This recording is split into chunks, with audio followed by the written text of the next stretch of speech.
எப்பவுமே ஒன்று புரிஞ்சுக்கோங்க, நீங்க கடவுளுடைய நோக்கத்தில் நின்னீங்கன்னா வர முடியாத ஒன்று வரும்.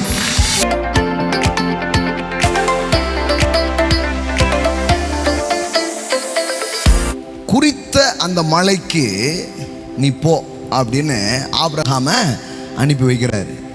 ஈசாக பலியிடுறதுக்காக எங்க போகிறான்? எல்லாம் சொல்லுங்க, குறித்த மலை. நல்லா சவுண்டா சொல்லுங்க பார்க்கலாம்.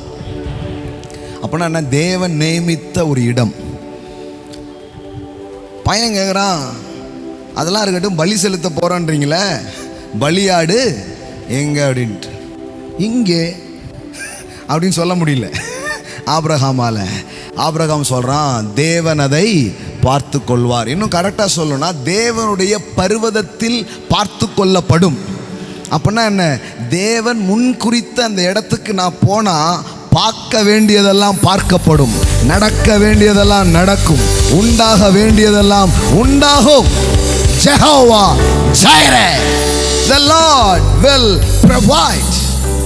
நிறைய வாட்டி சொல்லியிருக்கிறேன், the Lord will provide. இந்த provide என்ற வேர்ட்ல இருந்து தான், provision என்ற வேர்ட்ல இருந்து தான் இந்த provide என்ற வேர்டே வருது பாருங்களேன்.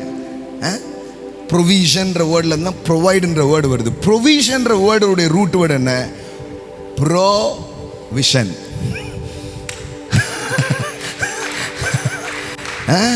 எல்லாம் சொல்லுங்க, ப்ரோவிஷன். ப்ரோவிஷன் என்ன?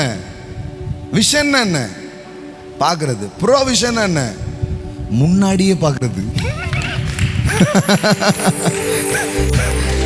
நீ சொல்லட்டுமா, கடவுள் நிறைய விஷயத்தை உங்களுக்காக ரெடி பண்ணி முன்னாடியே பார்த்துட்டாரு. அவர் முன்னாடியே பார்த்துட்டாரு. அவர் முன்னாடியே பார்த்து முன்னாடியே ஆயத்தம் பண்ணி வச்சிருக்கிறாரு. ஆனா நீங்க அந்த குறித்த மலைக்கு வந்து நிற்கும் போது அங்க அங்க அங்க பலியிடப்பட போகிறது ஈசாக் அல்ல, தேவன் அவர்களுக்கு நியமித்த அந்த ஆடு அங்க வந்து நிக்குது பாருங்களேன். ஓ மாகாலா பிரஹாண்டலே ப்ரோ ஷடலா பிரகெச்சே. நீங்கள் போராட வேண்டியதில்லை. உங்களுக்கான அந்த ப்ரொவிஷன் அங்க வந்து நிற்கும் பாருங்களேன்.